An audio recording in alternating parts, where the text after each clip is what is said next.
கிறிஸ்துவில் பிரியமானவர்களே, கர்த்தரும் இரட்சகருமாய் இயேசு கிறிஸ்துவின் ஈடு இணையற்ற நாமத்தினாலே உங்கள் யாவருக்கும் என் அன்பின் வாழ்த்துக்களை இயேசு கிறிஸ்து நாமத்தினாலே தெரிவித்துக் கொள்கிறேன். தேவனருளே அப்பம் பிரேயர் மினிஸ்ட்ரி சேனல் மூலியமாக உங்களோடு சந்திப்பதில் மிகுந்த மகிழ்ச்சி அடைகிறேன். தினம்தோறும் அதிகால வேளையிலே பரிசுத்த வேதாந்திலிருந்து ஒரு பகுதி நாம் தியானித்து நம்முடைய குடும்ப பாதுகாப்பிற்காக நாம் ஜெபித்து வருகிறோம். கடைசி காலத்தில் நாம் வாழ்ந்து கொண்டிருக்கிறோம்.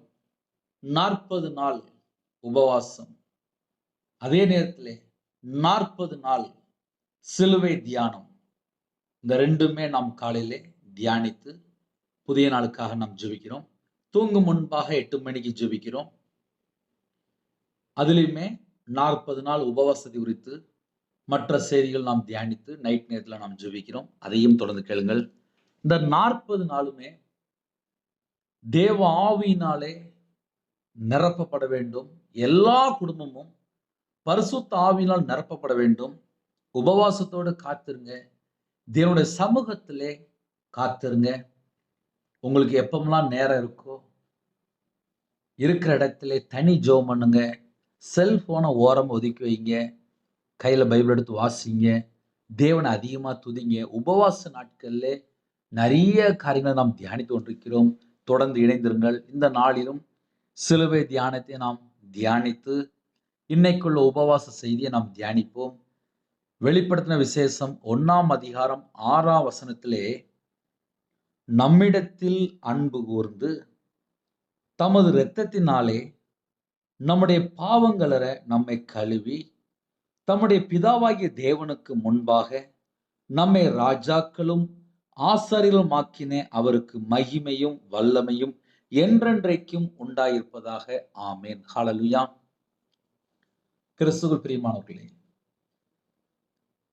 இன்றைய தேதியிலே சிலுவை தியானம் என்ற தலைப்பிலே முதல் செய்தி, நம்மிடத்தில் அன்பு கூர்ந்து. பிதாவாகிய தேவன் தம்முடைய சொந்த குமாரனை நமக்காக தந்து இவ்வளவாக உலகத்தில் அன்பு கூர்ந்தார்.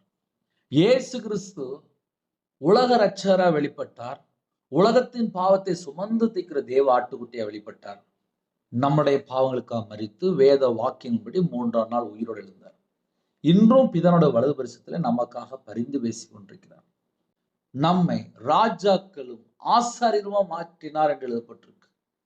அப்படின்னா என்ன பிரதர் அர்த்தம் அப்படின்னா, தம்முடைய சொந்த இரத்தத்தினால கழுவி. எத்தனையோ குடும்பத்தில் இணைந்திருக்கிறீங்க.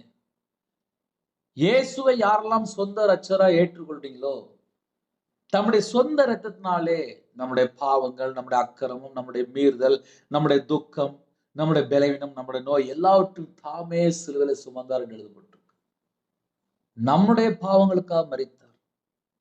சிலுவை தியானம் அப்படின்னாலே நமக்கு சிலுவையில என்னெல்லாம் செய்து முடித்தார், சிலுவையில சின்ன இரத்தத்தினால சமாதானத்தை உண்டாக்கி என்று வேதம் சொல்கிறது. சிலுவையிலே நிறைவேற்றின காரியங்களை நாம் தியானிக்கிறோம். நமக்காக ஜீவ பலியானார். தம்முடைய சொந்த இரத்தத்தினாலே நம்மளை கழுவி சுத்திகரிக்கிறார். தமது இரத்தத்தினாலே நம்முடைய பாவங்களை நம்மை கழுவி தம்முடைய பிதாவாகிய தேவனுக்கு முன்பாக இந்த பூமியிலே நம்மளை ராஜாக்களும் ஆசாரியருமா மாற்றினார். எதற்காக? தம்முடைய பிதாவாகிய தேவனுக்கு முன்பாக நம்மளை கொண்டு போய் நிப்பாட்ட. இந்த பூமியிலே விசுவாசத்தினால நாம் நீதிமான். விசுவாசத்தினாலே அவர் ரத்தம் சிந்தப்பட்டு அவருடைய ரத்தத்தினால கழுவப்பட்டதுனாலே அந்த சித்தத்தின்படி நாம் எல்லாரும் பரிசுத்தமா மாற்றப்படுகிறோம். நமக்காக ஜீவ பலியா இருக்கிறார். இன்னைக்குள்ள சிலுவை தியானம், நாம் ராஜாக்களும் நாம் ஆசாரியமா மாற்றப்பட்டிருக்கிறோம். தமது இரத்தத்தினாலே நம்முடைய பாவங்களை கழுவி நம்மளை சுத்திகரித்து நம்மளை ராஜாக்களும் ஆசாரியமா மாற்றினார். ஹல்லேலூயா. ஆமென். யாத்திராகமம் 34ஆம் அதிகாரம் 28 முதல் 30 ஆகிய வசனங்கள். உபவாச நாட்கள்ல எவ்வளவு அதிசயம், அற்புதம், ஆச்சரியம் எல்லாவற்றையும் நாம் வேதத்திலிருந்து தியானிக்கும் போது, நம்ம தேவனுடைய சமூகத்திலே காத்திருக்கும் போது நம்ம குடும்பத்தை எப்படி ஆசீர்வதிப்பார். அங்கே அவன் அப்பம் புசியாமலும் தண்ணீர் குடியாமலும் இரவும் பகலும் 40 நாள் கர்த்தரோடு இருந்தான். அவன் 10 கற்பனையாகிய உடன்படிக்கையின் வார்த்தைகளை பலகைகளில் எழுதினான். மோசே சாட்சி பலகைகள் இரண்டையும் தன் கையில் எடுத்துக்கொண்டு சீனாய் மலையிலிருந்து இறங்குகிற போது தன்னோடே அவர் பேசினதினாலே தன் முகம் பிரகாசித்திருப்பதை அவன் அறியாதிருந்தான். ஆரோனும் இஸ்ரவேல் புத்திரர் எல்லாரும் மோசேயை பார்க்கும்போது அவன் முகம் பிரகாசித்திருப்பதைக் கண்டு அவன் சமீபத்தில் சேர பயந்தார்கள். ஹல்லேலூயா. கிறிஸ்துவில் பிரியமானவர்களே, சீனாய் மலையிலே 10 கட்டளையை தேவன் தருகிறார். மோசே சீனாய் மலையிலிருந்து இறங்கும்போது இஸ்ரவேல் ஜனங்கள் தங்களுக்கு தெய்வத்தை உண்டாக்கி கொண்டார்கள், கன்றுக்குட்டியை உண்டாக்கி கொண்டார்கள். மோசே கோபப்பட்டு முதல் தடவை மேலே போயிட்டு கீழே இறங்கி வரும்போது அந்த 10 கட்டளையை, தேவன் எழுதி கொடுத்த கட்டளையை உடைச்சிட்டார். மறுபடியும் 2வது தடவை மறுபடியும் 40 நாள் தேவனுடைய சமூகத்தில் காத்திருந்து எழுதி வாங்கிட்டு கீழே இறங்கி வர்றாரு. இன்னைக்கு செய்தி என்ன அப்படின்னா, அங்கே அவன் அப்பம் புசியாமலும் தண்ணீர் குடியாமலும் இரவும் பகலும் 40 நாள் கர்த்தரோடு இருந்தான். அப்ப நம்ம முதல் பாயிண்ட் நம்ம எதை எடுக்கணும் பிரதர் அப்படின்னா, கர்த்தரோடு இருந்தான். அதுதான் முதல் பாயிண்ட். இப்போ சில குடும்பத்திலே 40 நாள் உபவாசம் இருக்கணும் அப்படி சொன்ன உடனே நம்ம மக்கள் சரி அப்படின்றாங்க. ஏன்னா வேற வேற தேசத்துல இணைந்திருக்கிறீங்க, வேற வேற சூழ்நிலை இணைந்திருக்கிறீங்க. இந்த வருஷம் தான் சில குடும்பத்துல முதல் தடவை 40 நாள் உபவாசம் இருப்பீங்க. கர்த்தருடைய கிருபையினால இன்னைக்கு நம்ம சிலுவை தியானத்தை நாம் தியானித்தோம். மோசே 40 நாள் தண்ணீர் குடியாமல் அப்பம் புசியாமல் இரவும் பகலும் 40 நாள் கர்த்தரோடு இருந்தான் என்று எழுதப்பட்டிருக்கு. இப்ப நம்ம நார்மலா யோசிச்சு பார்ப்போமே, காலைல தூங்கி எந்திரிச்ச உடனே பிள்ளைகள் ஸ்கூலுக்கு கிளம்பிட்டு இருக்கோம், இல்லை காலேஜ் கிளம்பிட்டு இருப்பாங்க, இல்லை கணவர் வேலைக்கு கிளம்பிட்டு இருப்பாங்க, இல்லை சில வீட்டில் படுத்த படுக்கையில் இருப்பாங்க, வீட்டில் மாமியார் இருப்பாங்க, சில வீட்டில் பார்த்தா மருமகன் இருப்பாங்க, சில வீட்டில் பார்த்தா வயசாயிருக்கும், சில வீட்டில் பார்த்தா சுகர் இருக்கும், ப்ரெஷர் இருக்கும், சில வீட்டில் பலவீனம் இருக்கும், சில வீட்டில் பார்த்தா ஹாஸ்பிட்டல்னு செய்தி கேட்டுட்டு இருப்பீங்க, ஹாஸ்பிட்டல் போயிருப்பீங்க, பல சூழ்நிலையில் ஆன்லைன் மூலிமா இணைந்திருப்பீங்க. ஒரு குடும்பத்தில் ஒரு தாயார் ஒரு ஜெப குறிப்புக்காக கூப்பிட்டாங்க, பேசினேன். அவங்க சொன்னாங்க, எனக்கு கணவர் இல்லை, நான் 6 வீட்டில் போய் சமையல் பண்ணிட்டு நான் இப்போ தான் வீட்டுக்கு வந்திருக்கேன். காலையிலையும் சமையல் பண்ணுறேன், சாயங்காலம் போய் சமையல் பண்ணுறேன் அப்படின்னாங்க. வீட்டில் பார்த்தா வாலிப பிள்ளை இருக்கு. அதுக்கப்புறம் நான் தேவனுடைய சமூகத்தில் காத்திருக்கணும் அப்படின்னு சொல்லி சில ஆலோசனை கேட்டாங்க. அவங்க சூழ்நிலையை பார்க்கும்போது கணவர் இல்லை, ஆனால் பிள்ளை இருக்கு, குடும்பத்துக்காக கஷ்டப்பட்டு வேலை பார்த்துட்டு வராங்க. குடும்பம் நடத்தணும் அப்படின்னா 31 நாளும் வேலை பார்க்குற எத்தனையோ தாய்மார்கள் உண்டு. ஒருவேளை காலை வேளையிலே சில குடும்பத்தில் ஆன்லைன் மூலியமா கேட்டு நிறைய ப்ரோக்ராம் போட்டுட்டு இருப்பீங்க. ஒரு குடும்பத்தில் ஒரு தாயார் ஜெபிக்க வந்தாங்க. பிரதர், எனக்கு 50 வயசு தாண்டிட்டு பிரதர், எனக்கு சுகர் இருக்கு அப்படின்னாங்க. அவங்களுக்கு உபவாசம் சொல்லி ஆசை இருக்கு, ஆனால் காலையில் நைட்டு மாத்திரை போட்டுட்டு இருக்காங்க. இப்படி எத்தனையோ குடும்பத்திலே உபவாசம் இருக்குன்னு சொல்லி ஆசை இருக்கு. ஆனா மோசே சீனாய் மலையிலே அப்பம் புசியாமல் தண்ணீர் குடியாமல் இரவும் பகலும் 40 நாள் கர்த்தரோடு இருந்தான். அந்த வேர்டு தான் எனக்கு ரொம்ப பிடிச்சிருச்சு. இந்த 40 நாள் உபவாசத்திலே கர்த்தரோடு இருக்கும்போது தான் நம்ம குடும்பம் ஆசீர்வாதம். இன்னைக்கு என்ன பிரதர் செய்தி? அந்த முக்கியமான ஒரு வேர்டு சொல்லுங்களேன், நாங்க டைரியில் எழுதி வச்சுடுறோம் அப்படின்னா. 40 நாள் நீங்க உபவாசம் இருக்கலாம். கர்த்தரோடு இருக்கிறீங்களா? செல்போனோடு இருக்கிறீங்களா? அதை நம்ம கொஞ்சம் டீல் பண்ணி பார்க்கணும், கொஞ்சம் யோசித்து பார்க்கணும். ஏன்னா செல்போன்ல சார்ஜ் இல்லைன்னா சில குடும்பத்தை உயிர் போயிட்டு வந்துடுது. ஏன்னா அந்த அளவுக்கு செல்போன் மேல ரொம்ப தாகமா இருக்காங்க. இப்ப எல்லாமே அப்படிதான் சொல்ல வேண்டியிருக்கு. ஏன்னா செல்போன்ல தான் பணம் வருது. செல்போன்ல தான் வந்து பணம் அனுப்புறாங்க. செல்போன்ல தான் இஎம்ஐ பணம் எல்லாமே அதுல தான் கட்டிட்டு இருக்கிறாங்க. எல்லாமே அத தான் பார்க்குறாங்க.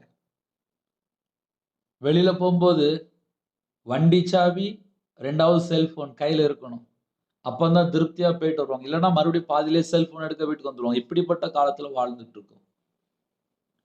ஒரு நாளைக்கு நெறைய ஃபோன் கால் அட்டெண்ட் பண்றாங்க. சில குடும்பத்துல பெரிய பிசினஸ் மேனா இருப்பாங்க. கம்பெனி வச்சிருப்பாங்க. ஐடி ஃபீல்டுல பார்ப்பாங்க. கவர்ன்மென்ட் ஆபீசரா இருப்பாங்க. டீச்சரா இருப்பாங்க. வேற வேற நாட்டுல இணைந்திருக்கிறீங்க. வேற வேற சூழ்நிலையில இணைந்திருக்கிறீங்க. பிள்ளைகள் பார்த்தா வேற இடத்துல படிச்சுட்டு இருக்கும். வேற நாட்டுல இருக்கும். கணவர் பார்த்தா வேற நாட்டுல இருப்பாங்க. எத்தனையோ சூழ்நிலையில ஆன்லைன் மூலியமா இணைந்திருக்கிறீங்க. சில குடும்பத்துல கணவர் எனக்கு ஆசையா செல்போன் வாங்கி குடுத்துட்டாரு. சில குடும்பத்துல நைட் ஆயிட்டுனா எங்க அம்மா கூப்பிடுவாங்க, எங்க அப்பா கூப்பிடுவாங்க, என் ஃப்ரெண்ட் கூப்பிடுவாங்க. இப்படி பல காரியங்கள் செல்போன் மூலியமா நம்மள ஆப்பரேட் பண்ணிட்டு இருக்கு. நம்மளும் அத ஆப்பரேட் பண்ணிட்டு இருக்கோம். இப்படிப்பட்ட காலத்திலே இப்படிப்பட்ட சூழ்நிலை. சரி இன்னும் கொஞ்சம் ஆழமா சொல்றேனே. ஒரு வாலிப பையன் வீட்ல அக்காவுக்கு கல்யாணத்துக்காக ஒரு 50,000 வச்சுட்டு அம்மா வெளியில போயிட்டு வந்தாங்க. அந்த பையன் 50,000 எடுத்து ஆன்லைன்ல சீட்டு விளையாண்டு அத அப்படியே அனுப்பிட்டான். 50,000 காணோம். அம்மா வந்து வீட்ல பணம் தேடுறாங்க, இல்ல. அந்த பையன் முகம் பார்த்தா ஒரு மாரியா இருக்கு. என்னன்னு சொல்லி கேட்டா சொல்லவே இல்ல. அப்புறம் எல்லாத்தையும் அந்த பையன கொஞ்சம் சர்ச் பண்ணி, எல்லாம் பார்க்கும்போது ஆன்லைன்ல ஒரு 50,000 அனுப்பியிருக்கான். என்னன்னு சொல்லி கேட்கும்போது ஃப்ரெண்ட்ட குடுத்தேன் அப்டின்ருக்கான். மறுபடியும் விசாரிக்கும்போது, அந்த பையன் ஆன்லைன் மூலியமா சீட்டு விளையாண்டு 50,000 அனுப்பியிருக்கான். அந்த பையனுக்கு ஒரு 3 வருஷமா அந்த பழக்கம் இருக்கு. வயசு பார்த்தா ஒரு 24, 23 வயசு பையன் தான். அத 3 வருஷமா இந்த மாரி அவன் ஆப்பரேட் பண்ணிட்டே இருந்திருக்கான்.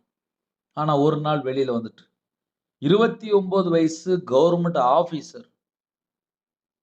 வீட்ல இருக்கும்போது ஆன்லைன்ல கொஞ்சம் விளையாண்டுட்டு இருந்திருக்காரு. அந்த அண்ணனுக்கு கிட்டத்தட்ட ஒரு 29,00,000 போயிட்டு டோட்டலா. மொத்த அமௌண்ட் ஆன்லைன்ல விளையாண்டுட்டே இருந்திருக்காரு. 29,00,000 போயிட்டு. உடனே வீட்ல ஏதோ ஒரு மருந்து வாங்கி குடிச்சு நேரா ஹாஸ்பிட்டல்ல போய் படுத்துட்டாரு. உடனே நெறைய போலீஸ் ஆபீசர் எல்லாருமே என்குயரி பண்றாங்க. என்னாச்சு? ஏன்னா கவர்ன்மென்ட் ஆபீசர். அப்படி பார்க்கும்போது சீட்டுக்கா என்னெல்லாமோ விளையாண்டு பணத்த அழிச்சுட்டாங்க. ஒரு குடும்பத்தில ஒரு 45 வயசு சகோதரி கண்ணீரோடு ஜெபிக்க வராங்க. என்னன்னு சொல்லி கேட்டேன். அப்ப அவங்க சொன்னாங்க, ஆன்லைன்ல ஒரு குடும்பத்திலே எனக்கு ஒரு பழக்கம் வந்துச்சு. அவங்க ஃபோட்டோ கேட்டாங்க. அதுக்கப்புறம் கொஞ்சம் பணம் கேட்டாங்க. குடுத்தேன். அது ஒரு பெரிய அமௌண்ட். இப்ப மறுபடியும் என்னைய பிளாக்மெயில் பண்றாங்க. எனக்கு பணம் வேணுங்குறாங்க. எனக்கு கண்ணீர் வாழ்க்கையா இருக்கு. எனக்காக ஜெபிங்க அப்டின்னாங்க. நெறைய குடும்பத்திலே செல்போன் மூலியமா வாலிப பிள்ளைகள், வாலிப பையங்க பல மணி நேரம் செல்போன்ல மூழ்கி போய் கிடக்குறாங்க. நான் ஒரு பையன்ட்ட பேசினேன். கொயர்ல உள்ள பையன். 10th படிக்கிற பையன். அந்த பையன் சொன்னான், "நான் ஒரு நாளைக்கு 10 மணி நேரம் ஆன்லைன்ல கேம் விளையாடுவேன்" அப்டின்னான். ஆன்லைன்ல 10th படிக்கிற பையன் 10 மணி நேரம் கேம் விளையாடுவேன் அப்டின்னான். இத எதுக்கு நான் உங்களுக்கு காலையில சொல்லி தரேன் அப்டின்னா, 40 நாள் உபவாசம் இருக்கணும் அப்டின்னா, முதல்ல நம்ம வீட்ல யாரெல்லாம் இருக்குறாங்க, அவங்க எல்லாரையும் தேவனுடைய சமூகத்துல அர்ப்பணிங்க. ஒரு குடும்பத்துல ஒரு ஜெப குறிப்பு வந்துச்சு. டீச்சரா வேல பார்க்குறாங்க. அவங்க சொன்ன ஒரே வார்த்தை என்ன தெரியுமா? என் பையன் ஃபர்ஸ்ட் ரேங்க் எடுக்கிற பையன். நல்லா படிக்க வச்சேன். எனக்கு கணவர் இல்ல. இப்ப காலேஜ் போய்ட்டான். 3 மாசமா வீட்ட விட்டு வெளியில வரமாட்டுக்கான். காலேஜ் பிடிக்கல அப்படிங்கான். என்னன்னு சொல்லி கேட்டா சொல்ல மாட்டுக்கான். ஆனா 3 மாசமா செல்போன்லயே வீட்டுக்குள்ளே இருக்கானே தவிர, வெளியிலயே வரமாட்டுக்கான். 24 மணி நேரம் வீட்டுக்குள்ள தான் இருக்கான். இதெல்லாம் ஏன் உங்களுக்கு காலையில சொல்றேன் அப்படின்னா, நெறைய வீட்ல நான் உபவாசம் இருக்கேன் அப்படிம்பாங்க. பையன் என்ன பண்றான்? கணவர் என்ன பண்றாங்க? குடும்பத்துல எல்லாரும் என்ன பண்றாங்க? இத முதல்ல கொஞ்சம் கண்டுபிடிக்கணும்.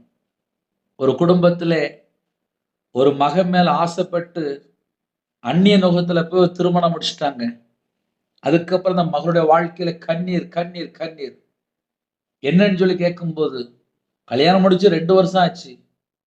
2 வருஷமுமே வீட்டுல 6 மணிக்கு இல்ல 7 மணிக்கு என் கணவர் வந்துருவாரு. அந்நிய நோகத்துல போய் விரும்பி போய் திருமணம் முடிச்சாச்சு. ஆனா தூங்குறது பார்த்தா கணவர் பார்த்தா 2 மணி, இல்ல 3 மணி, இல்ல 1 மணி ஆகுமா. ஒரு நாளைக்கு மினிமம் 5 மணி நேரம், 6 மணி நேரம் ஆன்லைன்ல போய் வீடியோ கால்ல யார்ட்டயோ போய் வேற வேற வெப்சைட்ல போய் பேசிட்டு இருக்கிறாங்க. அந்த மனைவி பார்க்கும்போது பார்த்தா செல்போன பார்த்தா ஒளிச்சு வச்சிருக்காங்க.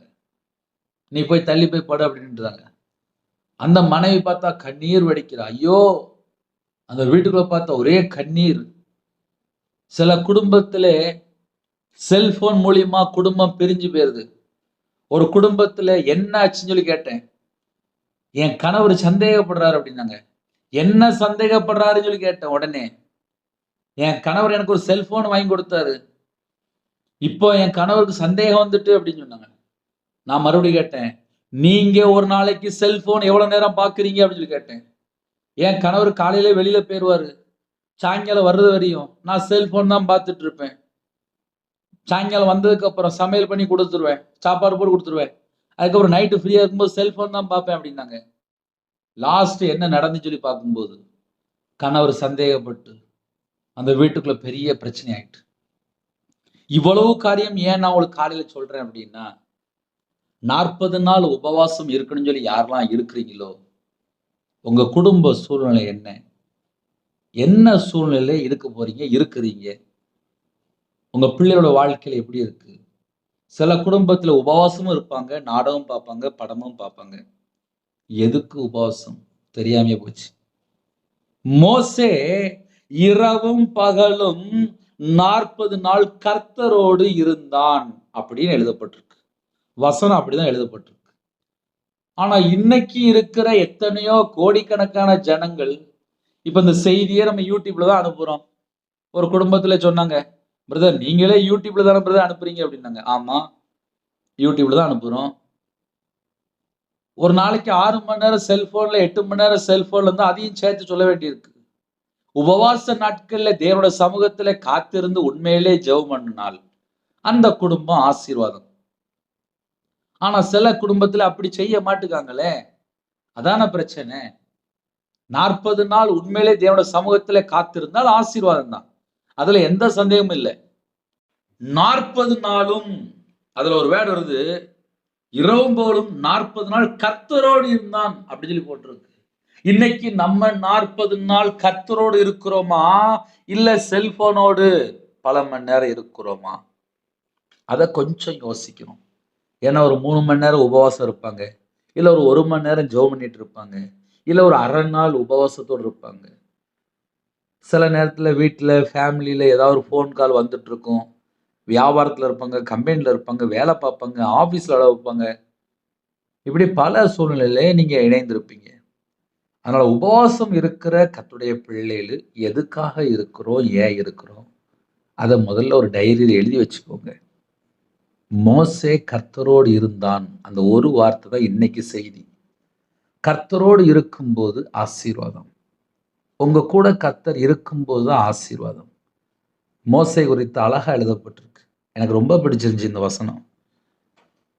அவன் 10 கற்பனைகளாகிய உடன்படிக்கையின் வார்த்தை பலகையில் எழுதினான். சரி, அந்த 10 கற்பனை என்னன்னு சொல்லி பார்க்கும்போது எல்லாருக்குமே தெரியும். சில குடும்பத்துல புதுசா இருப்பாங்க. அவங்களுக்காக நம்ம அதை கொஞ்சம் தியானிச்சு சொல்லிடுவோம். யாத்திராகமம் 20ஆம் அதிகாரம் 3ஆம் வசனத்திலிருந்து 17 வரை எழுதப்பட்டிருக்கு. என்னையன்றி உனக்கு வேற தேவர்கள் உண்டாயிருக்க வேண்டாம். இப்போ அதுல என்ன பிரதர் மெசேஜ் இருக்கு அப்படின்னா, என்னையன்றி உனக்கு வேற தேவர்கள் உண்டாயிருக்க வேண்டாம். சில குடும்பத்துல என்ன நடக்கு அப்படின்னா, விக்கிரத்துக்குள்ளேயும் போயிருவாங்க. 40 நாள் பார்த்தா உபவாசம் இருப்பாங்க. அவங்க வீட்டுல ஏதாவது ஒரு பிரச்சனை வந்துச்சு அப்படின்னா வேற எங்கேயாவது போயிட்டு வந்துருவாங்க. அப்போ உபவாசமும் இருக்கிறாங்க, வேற எங்கேயோ போயிட்டு வராங்க. அதனால கர்த்தருடைய பிள்ளைகள், உபவாசம் இருக்கிற பிள்ளைகள், இயேசுதான் மெய்யான தேவன் என்பதை முதல்ல அறிந்து கொள்ளணும். இயேசு கிறிஸ்து தான் நமக்காக ஜீவனை தந்திருக்கிறார். நம்முடைய பாவங்களுக்காக, நம்முடைய அக்கிரமத்திற்காக, நம்முடைய மீறுதல், நம்முடைய துக்கம், நம்முடைய பலவீனம், நம்முடைய நோய், நம்முடைய தலைமுறை சாபம் எல்லாவற்றையும், நம்முடைய சாபம் எல்லாவற்றையும் தாமே நம்முடைய பாவங்கள் எல்லாம் சிலுவையில சுமந்தார் என்று எழுதப்பட்டிருக்கு. அவருடைய தழும்புகளாலே குணமாகிறோம். அப்ப 40 நாள் சிலுவை தியானம் மற்றும் உபவாச நாட்களிலே கர்த்தருடைய பிள்ளைகள் தேவனை ஆவியோடும் உண்மையோடும் ஆராதிக்க உங்களுக்கு எவ்வளவு நேரம் டைம் இருக்கு?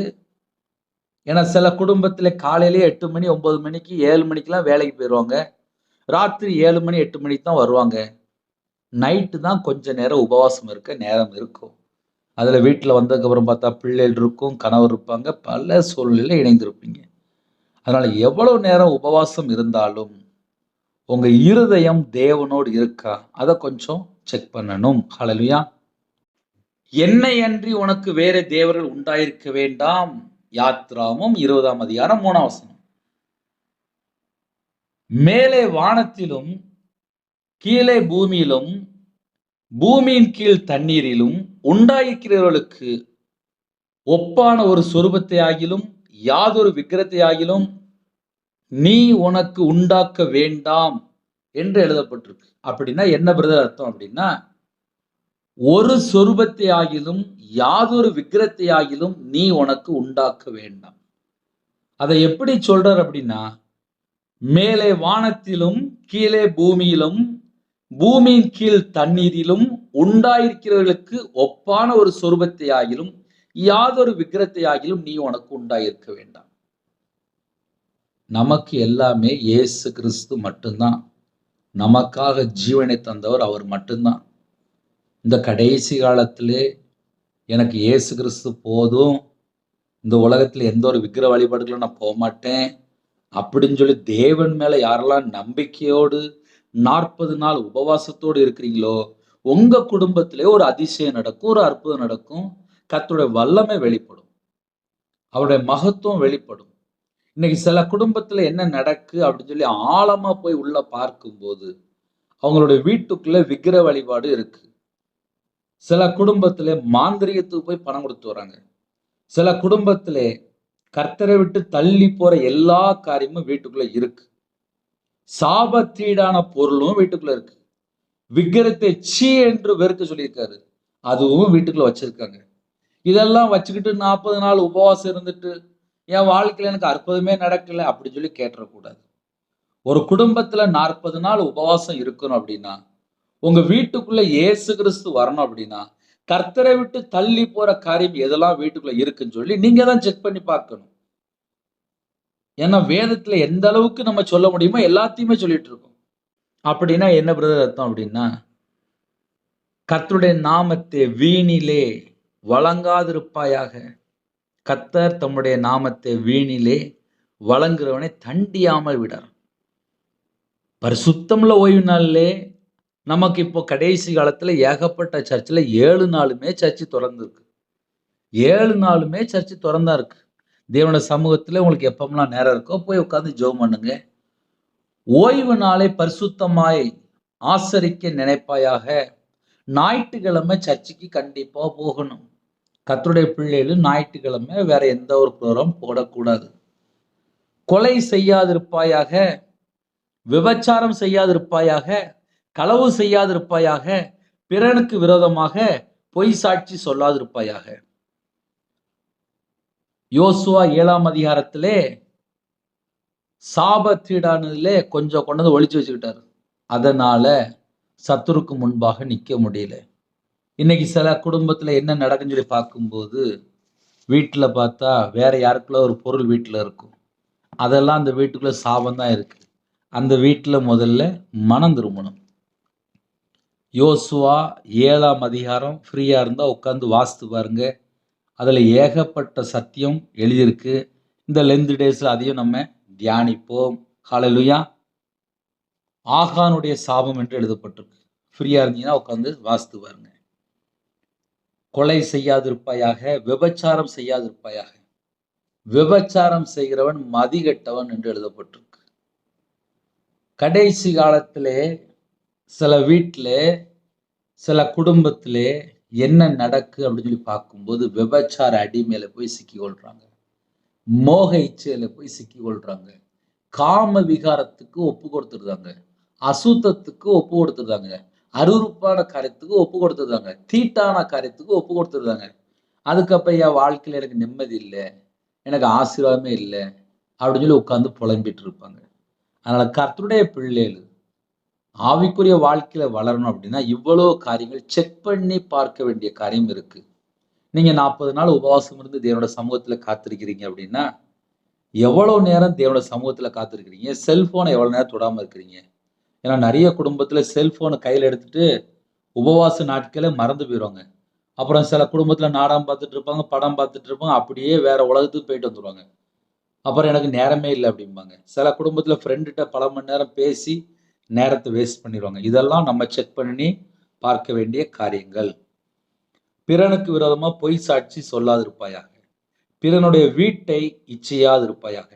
பிறனுடைய மனைவியையும், அவனுடைய வேலைக்காரனையும், அவனுடைய வேலைக்காரியையும், அவனுடைய எருதையும், அவனுடைய கழுதையும், பின்னும் பிறனுக்குள்ள யாதொன்றையும் இச்சையாதிருப்பாயாக என்று எழுதப்பட்டிருக்கு. அதுல கடைசி ஒரு பாயிண்ட் வருது. யாதொன்றையும், பிறனுக்குள்ள யாதொன்றையும், பிறனுடைய வீட்டை இச்சையாதிருப்பாயாக. சில வீட்ல இப்ப என்ன நடக்கும் அப்படின்னா, அடுத்த வீட்ல எதெல்லாம் இருக்கோ அதுதான் அவங்களுக்கு பிடிக்கும். அதெல்லாம் அந்த வீட்டுக்குள்ள கொண்டு போகும்போது, ஆகானுடைய சாபம் அந்த வீட்டுக்குள்ள போயிரும். அப்ப கர்த்தருடைய பிள்ளைகள் ஆசீர்வாதத்தை பெற்றுக்கொள்ளணும் அப்படின்னா, நம்ம வீடு, நம்ம குடும்பம், நம்ம இதயத்துக்குள்ளே எதுவுமே இருக்கக்கூடாது. என் இதயத்துக்குள்ளே கர்த்தருடைய வார்த்தை இருந்தால், என் குடும்பம் ஆசீர்வாதம். என் இதயத்துக்குள்ளே கர்த்தருடைய வார்த்தையை விட்டு விலகி போற துன்மார்க்கமான காரியம் இருக்கும்போது, அது ஆசீர்வாத தடையா மாறிடும். அதனால யாரெல்லாம் உபவாசத்தோடு இருக்கிறீங்களோ, கர்த்தரை விட்டு தள்ளி போற எந்த ஒரு காரியமும் நம்மளுடைய வாழ்க்கையில இருக்கக்கூடாது. மோசே 40 நாள் இரவும் பகலும் தேவனுடைய சமூகத்திலே காத்திருந்து கர்த்தரோடு இருந்தான் என்று எழுதப்பட்டிருக்கு. அவன் 10 கற்பனைகளாகிய உடன்படிக்கையின் வார்த்தைகளை பலகைகளில் எழுதினான். அதுக்கப்புறம் சொல்றாரு, மோசே சாட்சி பலகைகள் 2ஐயும் தன் கையில் எடுத்துக்கொண்டு சீனாய் மலையில் இருந்து இறங்கிற போது தன்னுடனே அவர் பேசினதினாலே தன் முகம் பிரகாசித்திருப்பதை அவன் அறியாதிருந்தான். அப்படின்னா என்ன பிரதர் அர்த்தம் அப்படின்னா, ஒரு மனுஷன் தேவனுடைய சமூகத்துல போய் காத்திருந்து ஜெபிக்கும் போது, தேவனுடைய பிரசன்னத்திலே நிரம்பி இருக்கும்போது, தேவனுடைய மகிமையினாலே மூடப்பட்டிருக்கும் போது, நம்ம மறுரூபமாக்கப்படுவோம். நம்முடைய முகம் பிரகாசிக்கும். நம்ம ஒரு மனுஷனோட பேசல. மோசே கர்த்தரோடு இருந்தான். அந்த 40 நாள் கர்த்தரோடு இருந்தான். இந்த கடைசி காலத்துல கூட அப்படி இருக்க முடியும். நமக்கு தேவையில்லாம எல்லாவற்றையும் நீக்கி, தேவையில்லாம ஃப்ரெண்டா இருக்கலாம், தேவையில்லாம அசுத்தமான பாவமா இருக்கலாம், துன்மார்க்கமான காரியமா இருக்கலாம், இல்ல டிவிலயோ, செல்போன்லயோ நேரத்தை வேஸ்ட் பண்ற எத்தனையோ காரியங்கள் பெருகிட்டு வருது. நெருங்கி நிக்கிற பாவம், கையிலேயே நெருங்கி நிக்கி பாவம். இதெல்லாம் தள்ளி வச்சுட்டு, நம்ம தேவனுடைய சமூகத்திலே காத்திருக்கும் போது நம்ம முகம் பிரகாசிக்கும். ஹல்லேலூயா. தன் முகம் பிரகாசித்திருப்பதை அவன் அறியாதிருந்தான். ஆரோனும் இஸ்ரவேல் புத்திரர் எல்லாரும் மோசேயை பார்க்கும்போது அவன் முகம் பிரகாசித்திருப்பதை கண்டு அவன் சமீபத்தில் சேர பயந்தார்கள். கர்த்தருடைய பிள்ளைகள் தேவ பிரசன்னத்தினால நிரப்பப்பட்டு வெளியில வரும்போது அவனுடைய முகம் பிரகாசிக்கும். நான் அப்படி சில பரிசுத்தவான்களை பார்த்திருக்கேன். அவங்களுடைய முகம் பார்த்தா பிரகாசிக்கும். பக்கத்துல போகும்போது பயமா இருக்கும். அவருடைய முகத்தை பார்க்கும்போது அவ்வளவு ஒரு பிரசன்னமா இருக்கும். அப்படி நான் சில பரிசுத்தவான்களை பார்த்திருக்கேன். இந்த அதிகால வேளையிலே யாரெல்லாம் இணைந்திருக்கிறீங்களோ, ஒரு மனுஷன் செல்போனை குறைய பார்க்கும்போது நிறைய டைம் கிடைக்கும். சில குடும்பத்திலே கையில பைபிள் எடுத்து வாசிக்காமே வாழ்ந்துட்டு இருக்காங்க. இப்படியே போயிரலாம்னு முடிவு பண்ணிட்டாங்க. அதனால யாரெல்லாம் இணைந்திருக்கிறீங்களோ, ஆவிக்குரிய வாழ்க்கையில வளர்றதுக்கு நல்ல பிரயோஜனமான நாட்கள், நல்ல ஆவிக்குரிய சத்தியங்கள், எவ்வளவோ வாய்ப்பு இருக்கு. நீங்க நேரடியா கையில பைபிள் எடுத்து வாசித்து தேவனுடைய சமூகத்துல காத்திருந்து ஜெபிக்கக்கூடிய காலங்கள் இந்த காலம். கொரோனாக்கு அப்புறம் உயிர் பிச்சை போட்டிருக்காரு. எதுக்கு? துன்மார்க்கமா வாழவா? இல்ல அடுத்த சொத்தை ஏமாத்தவா, கொள்ளையடிக்கவா, களவாங்கவா, இல்ல லஞ்சம் வாங்கவா, இல்ல சொத்து சேர்க்கவா, இல்ல நகை சேர்க்கவா, இல்ல பணம் சேர்க்கவா? எதுக்காக? தேவனை ஆராதிக்கிற பிள்ளைகள் வேணும். தேவனை ஆவியோடும் உண்மையோடும் பரிசுத்தத்தோடும் ஆராதிக்கணும். இந்த உபவாச நாட்கள்ல என்னை பரிசுத்தப்படுத்துங்கப்பான்னு சொல்லி கேளுங்க. உங்க வாழ்க்கையிலே கர்த்தரை விட்டு தள்ளி போன காரியங்கள் இருக்கா? தேவன சமூகத்துல அர்ப்பணிங்க, தாழ்த்துங்க, மன்றாடுங்க. பொல்லாத வழியை விட்டு மனம் திரும்புங்க. இல்ல பிரதர் நான் கரெக்டா இருக்கேன் அப்படின்னா, உங்க குடும்பத்துக்காக, உங்க தேசத்துக்காக, நீங்க எந்த நாட்டுல இருக்கிறீங்களோ அந்த தேசத்துக்காக மன்றாடி ஜெபிங்க. நம்ம குடும்பம் ஆசீர்வதிக்கப்படும். ஹalleluya. ஒரு சின்ன ஜெபம் பண்ணி முடிச்சிருவேன். அதுக்கப்புறம் நீங்க தனி ஜெபம் பண்ணணும். ஆவிக்குரிய வாழ்க்கையிலே வளர தேவன் அருளிய அப்பம் மினிஸ்ட்ரி சேனல் பிரயோஜனமா இருந்தா கேளுங்க. 40 நாள் சிலுவை தியானம் 40 செய்தி இருக்கு. அது மாத்திரமல்ல, உபவாச நாட்களிலே பரிசுத்தவான்கள் எப்படி உபவாசம் இருந்தாங்க, நம்ம எப்படி உபவாசம் இருக்கணும், எல்லாவற்றையும் நாம் தியானித்து கொண்டிருக்கிறோம். இரவும் பகலுமாக நைட் நேரத்திலே 40 செய்தி, காலை வேளையிலே 40 செய்தி. இதெல்லாம் தியானிக்கணும் அப்படின்னா, என் பேர் ரவிராஜி. தேவன் அருளிய அப்பம் மினிஸ்ட்ரி சேனலுக்காக எனக்காக ஒரு நிமிஷமாவது ஜெபம் பண்ணுங்க. உங்களுடைய ஜெபம் தேவைப்படுகிறது. ஏன்னா ஆவிக்குரிய வாழ்க்கையில வளர, சத்தியத்தை சத்தியமா பேச தேவ ஆவியினால நிரப்பப்பட்டிருக்கணும். அப்பந்தான் சத்தியத்தை சத்தியமா பேச முடியும். நானும் பாடுள்ள ஒரு மனுஷன்தான். 2015 2016 தான் முழு நேர ஊழியத்துக்கு கையில பைபிள் எடுத்து வாசித்து 2016 தான் முழு நேர ஊழியத்துக்கு வந்தேன். நானோ 11 வயசுல வேலைக்கு போன ஒரு வியாபாரி. அடிமையா இருந்தேன். அதுக்கப்புறம் கர்த்தர் மீட்டெடுத்தாரு. இன்னைக்கு உங்க முன்பா நிப்பாட்டியிருக்காரு. எனக்காக ஒரு நிமிஷமா ஜெபிங்க. கர்த்தர் உங்க கூட பேசணும். அவ்வளவுதான். இரவு நேரத்துல 8 மணிக்கு ஜெபிக்கிறோம். அதையும் தொடர்ந்து கேளுங்க. ஒரு சின்ன ஜெபம் பண்ணி முடிச்சிருவோம். இருக்கிற இடத்துல முழங்கால் போடுங்க. இந்த நாளுக்காக நம்ம ஜெபிப்போம். உபவாசத்துல இருக்கிறீங்களா? உங்களுக்காக சேர்த்து ஜெபிப்பேன். சிலுவை தியானம் 40 நாள் தொடர்ந்து இணைந்து கேளுங்க. கண்களை மூடி நாம் ஜெபம் செய்வோம். கிருபை மகிமை நிறைந்த பரிசுத்தமுள்ள நல்ல தகப்பனே, உம்மை நன்றியோடு துதிக்கிறோம்ப்பா. சிலுவை தியானம் அப்பா தியானிக்க கர்த்தர் கொடுத்த கிருபைக்காக நன்றி. எங்களை ராஜாக்களும் எங்களை ஆசாரியமா மாற்றினீங்க. உங்க ரத்தத்தினால கழுவி சுத்திகரித்த கிருபைக்காக நன்றி. மோசே இரவும் போலமாக 40 நாள் சீனாய் மலையிலே கர்த்தரோடு இருந்தான் என்று எழுதப்பட்டிருக்குப்பா. மோசே 10 கற்பனை அதை வாங்கிட்டு கீழே இறங்கி வரும்போது முகம் பிரகாசித்தது என்று நாங்க தியானிச்சோம்ப்பா. எங்க வாழ்க்கையில நாங்க கர்த்தரோடு இருக்கும்போது தான் முகம் பிரகாசிக்கும். எங்களுக்கு அந்த கிருபை தாங்கப்பா. அந்த கிருபை தாங்கப்பா. அந்த கிருபை தாங்க. இந்த நாளைக்கான சில கிருபைக்கு 1000 மடங்கு உமக்கு நன்றி செலுத்தினோம். ஜெபிக்கிற குடும்பத்தை ஆசிரியங்க. உபவாசத்தோடு உட்கார்ந்து ஆசீர்வதிங்க. ஜெப அபிஷேகம் தாங்க, தியானிக்கிற அபிஷேகம் தாங்க. உங்களுடைய பாதமுள்ள காத்திருக்க கிருபை தாங்க. ஒவ்வொரு குடும்பத்தையும் கர்த்தர் வேலடைங்க. உங்களுடைய இரத்த கொட்டைகளை வேலடைத்து மூடி மறைத்து பாதுகாத்துருங்க. சிறுபிள்ளை முதல் கொண்டு முதியோர் எல்லா குடும்பத்தையும் கர்த்தர் ஆசிரியங்க. அவங்களுடைய அப்பத்தின் தண்ணீர் ஆசிரியங்க. அவங்களுடைய கையின் கீழ் ஆசிரியங்க. பிறந்த நாள் கொண்டாடுறாங்க, திருமண நாள் கொண்டாடுறாங்க. கர்த்தர் குடும்பத்தை ஆசிரியங்க. கற்பதிங்க ஜெபிக்கிறாங்க. கர்த்தர் ஆசிரியங்க. மாசமா இருக்காங்க, தாயும் பிள்ளையும் ஆசிரியங்க. டெலிவரி பண்றாங்க, பரம வைத்தியர் கூடங்க. உங்க கிருபையால் நிரப்புங்க. ஜெப அபிஷேகத்தினால் நிரப்புங்க. அக்னி அபிஷேகத்தினால் நிரப்புங்க. புது எண்ணெயால் அபிஷேகம் விட்டு காண்டாமிருத்துக்கு பல தாங்க ராஜா. கழுகுகளை போல சட்டை விரித்து எழும்ப கிருபை தாங்க ராஜா. எல்லா குடும்பத்தையும் ஆசீர்வதிங்க. நைட் நேரத்திலே இணைந்திருக்க கர்த்தர் கிருபை தாங்க. பகல் நேரத்தில் தேவையில்லாமல் நேரத்தை வேஸ்ட் பண்ணாதபடி உங்களுடைய சமூகத்தில் காத்திருக்க கிருபை தாங்க. தேவையில்லாமல் செல்போன்லையோ டிவிலையோ நேரத்தை வேஸ்ட் பண்ணாதபடி கர்த்தர் வேலை அடைங்க. 24 மணி நேரம் தேவனுக்கு பிரியமானபடி வாழ கர்த்தர் கிருபை தாங்க. சரீரத்தில் பலவீனத்தோடு சில குடும்பத்தில் ஹாஸ்பிட்டல் இருக்காங்க, பலவீனத்தோடு ஜெபிக்கிற அந்த குடும்பத்துக்கு அப்பாவுடைய தலைமுறை கரத்தினால் தொட்டு சுகமாக்கித்தாங்க. யாரெல்லாம் தங்களை தாழ்த்துள்ள அந்த குடும்பத்தை ஆசீர்வதிங்க. படிக்கிற பிள்ளைகளுக்கு ஸ்தோத்திரம். ஃபர்ஸ்ட் ரேங்க் கிருபை செய்யுங்க. காலை வேளையிலே வேலைக்கு போறாங்க, டிரைவிங் லைன் போறாங்க. சில குடும்பத்துல வாலிப பிள்ளைகள், வாலிப பையங்க வெளியில வேலைக்கு போறாங்க. சில குடும்பத்துல வெளிநாட்டுல ஜெபிக்கிறாங்க. சில குடும்பத்துல காலை வேளையில கவர்மெண்ட் ஆஃபீஸ் ஜெபிக்கிறாங்க, டீச்சர் ஜெபிக்கிறாங்க, டாக்டர் ஜெபிக்கிறாங்க, நர்ஸ் ஜெபிக்கிறாங்க, ஐடி ஃபீல்ட்ல ஜெபிக்கிறாங்க. சில குடும்பத்துல போலீஸ் ஆஃபீஸ் ஜெபிக்கிறாங்க, ஆர்மியில ஜெபிக்கிறாங்க. எத்தனையோ குடும்பத்துல பரிசுத்தவான்கள் ஜெபிக்கிறாங்க, மிஷனரிமார் ஜெபிக்கிறாங்க, முதியோர் ஜெபிக்கிறாங்க, முதியோர் இல்லத்துல இருக்காங்க, ஹாஸ்டல்ல இருக்காங்க, ஹோம்ல இருக்காங்க. எல்லாரையும் கர்த்தர் ஆசீர்வதிக்கணும். உங்க கரத்தில் அர்ப்பணிக்கிறோம். தேவன் அருளிய அப்பம் மினிஸ்ட்ரி ஆசீர்வதிங்க. அது மாத்திரமல்ல, யாரெல்லாம் கடன் பிரச்சனையில் உபத்திரத்தோடு கஷ்டப்படுறாங்களோ அந்த கடன் பிரச்சனைக்கு ஒரு முடிவு கொண்டு வாங்க. உங்களுடைய கரத்தில் அர்ப்பணிக்கிறோம். உங்கள் பிள்ளைகளுக்கு பாதுகாப்பு தாங்க. யாரெல்லாம் தாழ்த்துறாங்களோ எல்லா குடும்பமும் இயேசு கிறிஸ்துவின் ரத்தத்தினாலே, இயேசு கிறிஸ்து நாமத்தினாலே ஆசீர்வதிக்கப்படட்டும்.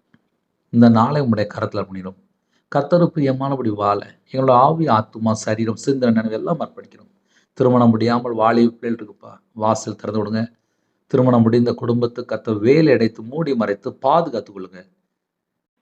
எந்தெந்த குடும்பத்துல கர்த்தரை விட்டு தள்ளி போனாங்களோ அந்த எல்லா குடும்பத்தையும் கர்த்தர் வேலை அடைத்து ஆசீர்வதிங்க. கர்த்தருடைய நாமம் மட்டுமே விடட்டும். சிறு பிள்ளை முதற்கொண்டு முதியோர் எல்லா குடும்பத்தையும் கர்த்தர் ஆசீர்வதிங்க. இணைந்திருக்கிற குடும்பம் கர்த்தராகிய இயேசு நாமத்தினால பாதுகாக்கப்பட வேண்டும். உபவாச நாட்களில் உண்மையா உபவாசம் இருக்கணும்ப்பா. அந்த கிருபை தாங்க. இந்த நாளிலும் எந்த குடும்பத்துல கடன் பிரச்சனை, உபத்திரம், பாடுகள், நிந்தைகள், அவமானத்தோடு கண்ணீரோடு இருக்கிறாங்களோ அந்த குடும்பத்துல எல்லா பிரச்சனைகளும் கர்த்தர் மாற்றி ஆசீர்வதிக்கணும்.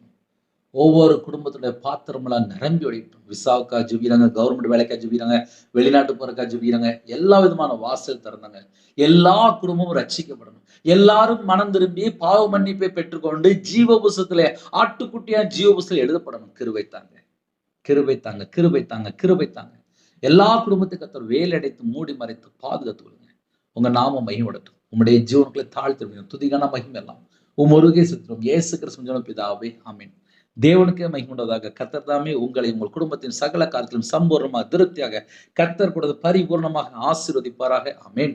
கர்த்தராகிய இயேசு கிறிஸ்துவின் கிருபையும் பிதாவாகிய அன்பும் பரிசுத்தனுடைய ஐக்கியமும் இப்பொழுதும் எப்பொழுதும் சதா காலங்களிலும் நம் மனையோடு கூட இருப்பதாக. ஆமென். கிறிஸ்துவில் பிரியமானவர்களே, என்னுடைய ஊழியர்களுக்காக தொடர்ந்து ஜெபித்துக் கொள்ளுங்கள். 9363064181 நம்பர் உண்டால் நாங்கள் உங்களுக்காக குடும்பத்துக்காக ஜெபிப்போம். நீங்களும் என்னுடைய ஊழியர்களுக்காக தொடர்ந்து ஜெபிங்க. God bless you.